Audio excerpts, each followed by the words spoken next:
never thought that there was human trafficking in the state of Maryland. I mean, it was just kind of blew your mind. I think many of us kind of saw human trafficking as something from another country to our country. And really, truly, when we talk about where we live, we are such a hub with the 95 corridor, you know, coming here and the stadium and all those kinds of things, and the big hotels. We're just really a prime place for human trafficking. And so there's a lot of things out there happening now around that. There's a bill out in, you know, in Congress that's asking business, you know, to really to sort of sign on, to be aware that those kinds of things are happening in their establishment and what you can do to stop it. There's so many young women too that just breaks your heart. And we're going to take a little break, and then we'll be back to her story.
Welcome back to Her Story, and today we're talking with Dr. Rita Robinson.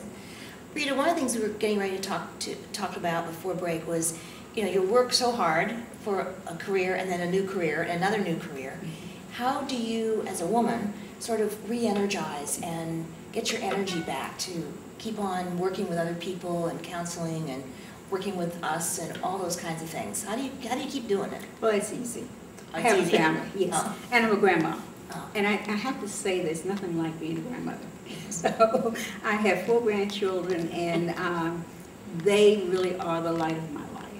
And I make sure that I spend time with them and they spend time with me. So that's a really big part of my life. And even I've always been busy. I've been a person who just likes to be busy and doing things. But I always make sure that I take some time with my family to do some things that are fun for me. Because I think if you don't, you just kind of burn out. My husband and I, we just came back from Aruba. And so it was wonderful, and I didn't take my laptop, I didn't take any, I only took trashy books, or books with good Vacation endings, books, that's right. Good endings, happy endings, things that I really enjoy doing. And so I've always made it a practice, even when I was working full-time, to make sure that I took some time out to renew. Because I think if you don't, then you just kind of burn out. So that's sort of been my motto. So that's another message to other women. So if you don't, it's like you really run out of energy. There's something called compassion fatigue, that if you don't take care of yourself, if you don't do some things that make you feel good, then you can't do something to help other people. So that's kind of where I am.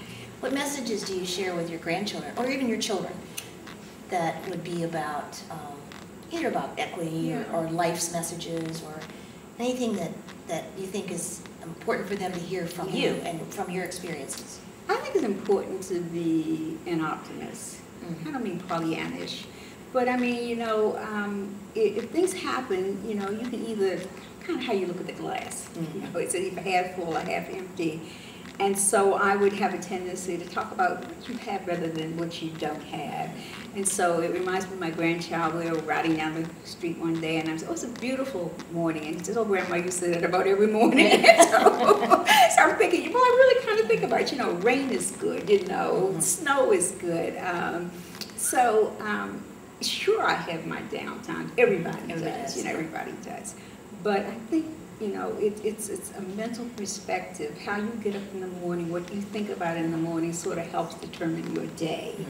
And doesn't mean it's always easy. It really isn't. But it's that positive message that you tell yourself. And so I try to, even when things are bad, be able to say, but wait a minute, there's another side to this. There's more to the story, perhaps, right? Yeah. Well, one of the things I wanted to talk to you about just a little bit was you've also spent a good deal of time with the Maryland Women's Heritage Center. Why do you think it's important that you spend that time with the Heritage Center? What's the purpose? I think women's issues are really important. I mean, they've always been important. And I think, sometimes we live in a world, sometimes we think that we don't need to focus on women's issues, but we do. We talk about equal pay. If we know anything about that, we know that we're still behind. If you ask people about women in history, they can tell you a lot about men in history, but very little about women in history. But many, right? Yes, and also about women getting into the jobs that they can make some money in the tech field, the STEM areas, getting them in science, technology, engineering, and math is so important. And so those are some of the reasons why the Maryland Women's Heritage Center plays an important role in my life. Because I think if there are not committed women to actually focus on women, then it gets lost. Another thing, Diana, doing a lot with diversity training, and really what does that mean when we talk about diversity? So many of my clients that I've worked with are in working situations, and they look at each other and they're not being very successful. So how do we help people to understand, people who look different, who talk different, who maybe act different, and to understand that the difference may not or does not have to mean that it's something wrong with it, but that it's just different. And so how do I get to understand you, because you have a different point of view versus my point of view, and to be objective about it, not and comfortable with right, it, comfortable. Right. And that's been a really big part of, and I had to teach myself that too, simply because I don't agree with you doesn't mean that you're wrong and I'm right. So I've got to expand my knowledge so that I can understand where you're coming from, as well as hopefully you understand where I'm coming from. Well, we so much appreciate you bringing your energy and your talents and your experiences to the center as well, so that's been fabulous. So we've been talking today with Dr. Rita Robinson. I'm Diana Bailey and the Executive Director of the Maryland Women's Heritage Center, and thank you for joining us at Herstory today.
The Hall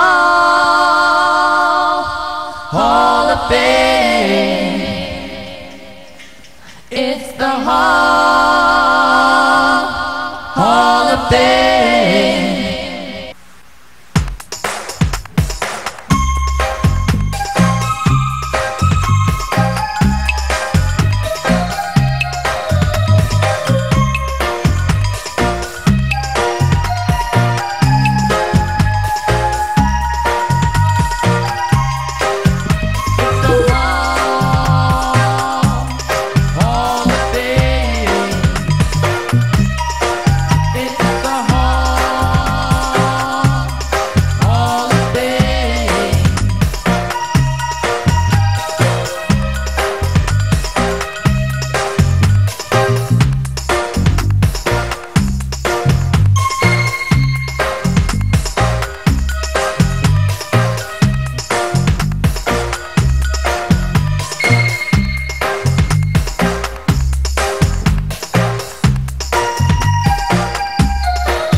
It's the Hall